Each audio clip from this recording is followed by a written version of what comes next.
আসসালামু আলাইকুম everyone, welcome to my channel. খুবই সহজভাবে একদমই ভিন্নধর্মী ভীষণ মজাদার একটি বিকেলের নাস্তা আজকে তৈরি করে দেখাবো। মাত্র 2টি ডিম আর 2টি আলু দিয়ে যে ঝটপট এত মজার মুচমুচে একটি বিকেলের নাস্তা তৈরি করা যায় তা আপনারা না তৈরি করে খেলে বুঝতেই পারবেন। নাস্তাটা তৈরি করা খুবই সহজ, ঘরে থাকা উপকরণ দিয়েই ঝটপট তৈরি করে নিতে পারবেন। বাচ্চাদের টিফিনের জন্য কিংবা বিকেলের নাস্তায় গরম গরম তৈরি করে দিলে সবাই খুবই পছন্দ করবে। আশা করছি আজকের রেসিপিটা আপনাদের সবার কাছে ভীষণ ভালো লাগবে। চলুন সহজে রেসিপিটি দেখে নিচ্ছি। এই রেসিপিটি তৈরি করার জন্য প্রথমে এখানে আমি 2টি মিডিয়াম সাইজের আলু সেদ্ধ করে খোসা ছাড়িয়ে পরিষ্কার করে নিয়েছি। এইবার একটি আলু ম্যাশার দিয়ে আলুগুলোকে আমি ম্যাশ করে নিচ্ছি। আপনারা চাইলে হাত দিয়ে কিংবা কাঁটা চামচ দিয়েও ম্যাশ করে নিতে পারবেন, অথবা চাইলে সেদ্ধ আলুটাকে গ্রেট করেও নিতে পারবেন। আমার আলুগুলো কিন্তু খুব ভালোভাবে ম্যাশ করা হয়ে গিয়েছে। এখন এটাকে আমি এক সাইডে রেখে দিচ্ছি। তারপর চুলায় একটি কড়াইয়ে প্রায় 2 টেবিল চামচ পরিমাণ রান্নার রেগুলার তেল দিয়ে দিচ্ছি। এবার তেল কিছুটা গরম হয়ে গেলে এখানে আমি অ্যাড করে দিচ্ছি 1/3 কাপ পরিমাণ পেঁয়াজ কুচি। চুলার আঁচ মিডিয়ামে রেখে পেঁয়াজ কুচিটাকে 2 থেকে 3 মিনিটের মতো ভেজে নেব, যাতে এর কাঁচা গন্ধটা চলে যায়। দেখতেই পাচ্ছেন আমার পেঁয়াজ ভাজা হয়ে গিয়েছে। এখন আমি এর মধ্যে অ্যাড করে দিচ্ছি 1/2 চা চামচ পরিমাণ আদা বাটা, দিয়ে দিচ্ছি 1/2 চা চামচ পরিমাণ রসুন বাটা। আদা রসুন বাটাও 2 থেকে 3 মিনিট সময় নিয়ে ভেজে নিতে হবে। এই পর্যায়ে আমি এর মধ্যে অ্যাড করে দিচ্ছি প্রায় 2 টেবিল চামচ পরিমাণ পানি অ্যাড করে মশলাটাকে খুব ভালোভাবে কষিয়ে নিতে হবে, যাতে এর মধ্যে কোনো প্রকার কাঁচা গন্ধ না থাকে। এখন আমি এখানে আরো কিছু শুকনো মশলা অ্যাড করে দেব। প্রথমেই দিয়ে দিচ্ছি 1/2 চা চামচ পরিমাণ লবণ, হলুদের গুঁড়ো দিয়ে দিচ্ছি 1/4 চা চামচ পরিমাণ, লাল মরিচের গুঁড়ো 1/2 চা চামচ পরিমাণ, ভাজা জিরার গুঁড়ো দিয়ে দিচ্ছি 1/2 চা চামচ পরিমাণ, ধনিয়ার গুঁড়ো দিয়ে দিচ্ছি 1/2 চা চামচ পরিমাণ, আর সবশেষে এখানে আমি চাট মশলা দিয়ে দিচ্ছি 1/2 চা চামচ পরিমাণ। এবার এই মশলাগুলোকে খুব ভালোভাবে ভেজে নিতে হবে। তো দেখতেই পাচ্ছেন মোটামুটি 2 থেকে 3 মিনিট সময় নিয়ে আমি মশলাগুলোকে ভেজে নিয়েছি। এখন আমি এর মধ্যে অ্যাড করে দিচ্ছি 2 থেকে 3টি কাঁচামরিচ কুচি। ঝালের পরিমাণটা আপনাদের পছন্দ অনুযায়ী দিয়ে দিবেন। তো কাঁচামরিচটাকে সবকিছুর সাথে খুব ভালোভাবে মিশিয়ে নিয়ে এবার আমি এখানে অ্যাড করে দিচ্ছি সেদ্ধ করে ম্যাশ করে রাখা আলুটাকে মশলার সাথে খুব ভালোভাবে মিশিয়ে ভেজে নিতে হবে। চুলার আঁচ মিডিয়ামে রেখে এখানে আলুটাকে খুব ভালোভাবে মশলাগুলোর সাথে মিশিয়ে নিতে হবে। দেখতেই পাচ্ছেন আমি কিন্তু আলুটাকে খুব ভালোভাবে সবকিছুর সাথে মিশিয়ে নিয়েছি। এবার সবশেষে এখানে আমি অ্যাড করে দিচ্ছি 1 টেবিল চামচ পরিমাণ ধনিয়া পাতা কুচি। ধনিয়া পাতা কুচিটাকে আলুর সাথে মিশিয়ে নিচ্ছি। এবার চুলা বন্ধ করে এটাকে ঠান্ডা করে আমি একটি মিক্সিং বলে ঢেলে নিচ্ছি। তো সবটুকু আলুই আমি এই মিক্সিং বলে ঢেলে নিয়েছি।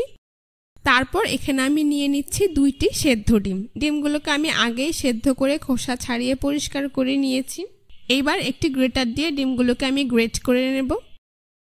আপনারা চাইলে হাত দিয়ে ডিমগুলোকে এভাবেও ভেঙে নিতে পারবেন।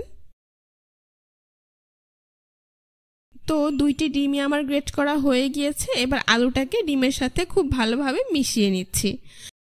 আপনারা চাইলে এই পর্যায়ে একটু লবণটা চেক করে নিতে পারেন। তো দেখতেই পাচ্ছেন আমার কিন্তু মিশ্রণটা তৈরি। এখন আমি এইখান থেকে পরিমাণ মতো নাস্তার মিশ্রণ উঠিয়ে নিচ্ছি। তারপর হাত দিয়ে এভাবে খুব ভালোভাবে চেপে দিচ্ছি। এবার অন্য হাতের তালুতে নিয়ে এইভাবে লম্বা একটি শেপ দিয়ে নাস্তা তৈরি করে নিচ্ছি। আপনারা একটু খেয়াল করলেই বুঝতে পারবেন নাস্তাটা আমি ঠিক কিভাবে তৈরি করে নিয়েছি। আপনারা চাইলে কিন্তু আপনাদের পছন্দ অনুযায়ী যে কোনো শেপ দিয়ে, গোলাকার কিংবা লম্বা ফিঙ্গারের শেপ দিয়েও নাস্তাগুলোকে তৈরি করে নিতে পারবেন। তো দেখতেই পাচ্ছেন আমার একটি নাস্তা কত সহজেই তৈরি করা হয়ে গিয়েছে। এখন এটাকে আমি একটি প্লেটে উঠিয়ে নিচ্ছি। এভাবে আমি সবগুলো নাস্তা তৈরি করে নেব। আপনাদের বোঝার সুবিধার্থে আরও একটি নাস্তা তৈরি করে আপনাদেরকে আমি দেখিয়ে দিচ্ছি। বিকেলে চায়ের আড্ডায় কিংবা বাচ্চাদের টিফিনে যে কোনো ধরনের বায়না পূরণ করতেই কিন্তু ঝটপট কোনো রকম ঝামেলা ছাড়াই ঘরে 2টি ডিম আর আলু দিয়ে আপনারা এই স্ন্যাক্সটি তৈরি করে দিতে পারবেন। তো দেখতেই পাচ্ছেন আমার আরও একটি নাস্তা তৈরি করা হয়ে গিয়েছে। এটাকেও আমি প্লেটে উঠিয়ে নিচ্ছি। এভাবে আমি সবগুলো নাস্তা তৈরি করে নিয়েছি। তারপর এগুলোকে আমি এক সাইডে রেখে দিচ্ছি। এখন অন্য একটি বাটিতে আমি একটি ডিম ভেঙে নিয়ে নিচ্ছি। এর মধ্যে আমি 1/4 চা চামচ পরিমাণ সাদা গোলমরিচের গুঁড়ো অ্যাড করে দিচ্ছি। তারপর ডিমটাকে খুব ভালোভাবে ফেটিয়ে নিচ্ছি। ফেটানো হয়ে গিয়েছে। এখন এটাকেও আমি এক সাইডে রেখে দিচ্ছি। এবার একটি প্লেটে প্রায় 1 কাপ পরিমাণ ব্রেড ক্রাম্বস নিয়ে নিয়েছি। এখানে আমি ফ্রেশ ব্রেড ক্রাম্বসটাই নিয়েছি। তো তৈরি করে রাখা নাস্তাগুলো থেকে একটি নাস্তা আমি উঠিয়ে এই ডিমের মধ্যে দিয়ে দিচ্ছি। 2-3 বার উল্টে পাল্টে ডিমের মধ্যে খুব ভালোভাবে ডিপ করে নিচ্ছি। তারপর ডিম থেকে তুলে সরাসরি ব্রেড ক্রাম্বস দিয়ে কোট করে নিচ্ছি। আপনারা একটু খেয়াল করলেই বুঝতে পারবেন কাজটা আমি ঠিক কিভাবে করছি। খুব ভালোভাবে 2-3 বার উল্টে পাল্টে ব্রেড ক্রাম্বস দিয়ে নাস্তাটাকে কোট করে নিতে হবে। তারপর আমি হাত দিয়ে একটু চেপে এইভাবে শেপটাকে সুন্দর করে দিচ্ছি। দেখতেই পাচ্ছেন আমার কত সহজে কিন্তু একটি নাস্তা ভাজার জন্য তৈরি। এটাকে আমি প্লেটে উঠিয়ে নিচ্ছি। তো এভাবে আমি সবগুলো নাস্তা কোট করে নেব। আপনাদের বোঝার সুবিধার্থে আরও একটি কোট করে আপনাদেরকে আমি দেখিয়ে দিচ্ছি। আপনারা চাইলে নাস্তাটাকে ডাবল কোট করেও খেতে পারবেন, অর্থাৎ একবার কোট করার পর আবারও ডিমের মিশ্রণে ডিপ করে ব্রেড ক্রাম্বস দিয়ে কোট করে নিতে পারবেন। তবে একবার কোট করে নিলেও চলবে। এই পর্যায়ে নাস্তাগুলো কোট করা হয়ে গেলে আপনারা চাইলে যে কোনো এয়ারটাইট বক্সে রেখে এটাকে ডিপ ফ্রিজে সংরক্ষণ করতে পারবেন প্রায় 15 থেকে 20 দিন পর্যন্ত। আর যখনই খেতে মন চাবে ভাজার কিছুক্ষণ আগে নামিয়ে ভেজে নিয়ে খেতে পারবেন। নাস্তাগুলোকে আমি ভেজে নেব। সেই জন্য চুলায় একটি প্যানে পরিমাণ মতো তেল দিয়ে তা মিডিয়াম হিটে গরম করে নিয়েছি। এবার এই গরম তেলে একে একে নাস্তাগুলোকে দিয়ে দিচ্ছি। চুলার আঁচ মিডিয়ামে রেখে কিছুক্ষণ পরপর অনবরত উল্টে পাল্টে নাস্তাগুলোকে ভেজে নিতে হবে। তা না হলে নাস্তার বাইরের পাশ পুড়ে যাবে, কিন্তু ভেতরে ভালোভাবে কুক হবে না। তো দেখতেই পাচ্ছেন কিছুক্ষণ পরপর উল্টে পাল্টে নাস্তাগুলোকে আমি গোল্ডেন ব্রাউন কালার এবং মুচমুচে করে ভেজে নিয়েছি। এবার আমার নাস্তাগুলো ভাজা হয়ে গিয়েছে। এখন একটি ছাঁকনি দিয়ে এগুলোকে তেল থেকে তুলে নিচ্ছি।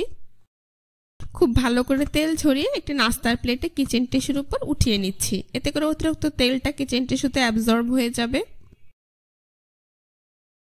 বাকি নাস্তাগুলোকে আমি একইভাবে তেল ঝরিয়ে নাস্তার প্লেটে উঠিয়ে নিচ্ছি। এভাবেই আমি সবগুলো নাস্তা ভেজে নিয়েছি। তারপর পরিবেশন করে আপনাদের দেখিয়ে দিচ্ছি। দেখতেই পাচ্ছেন নাস্তাগুলো দেখতে মাশাআল্লাহ কতটা সুন্দর হয়েছে, আর এটা খেতেও কিন্তু হয়েছে অসাধারণ। বাচ্চাদের টিফিনের জন্য বিকেলে চায়ের আড্ডায় কিংবা অতিথি আপ্যায়নে কোনো রকম ঝামেলা ছাড়াই ঝটপট ঘরে থাকা 3 থেকে 4টি উপকরণ দিয়ে আজকের এই বিকেলের স্ন্যাক্সটি আপনারা তৈরি করে নিতে পারবেন। আশা করছি আজকের রেসিপিটা আপনাদের সবার কাছে ভীষণ ভালো লেগেছে। রেসিপিটি ভালো লেগে থাকলে অবশ্যই আমার চ্যানেলটি সাবস্ক্রাইব করে দিবেন, পাশে থাকা বেল বাটনটি অন করে দিবেন। আজ এ পর্যন্ত, সবাই ভালো থাকবেন, সুস্থ থাকবেন। আল্লাহ হাফেজ।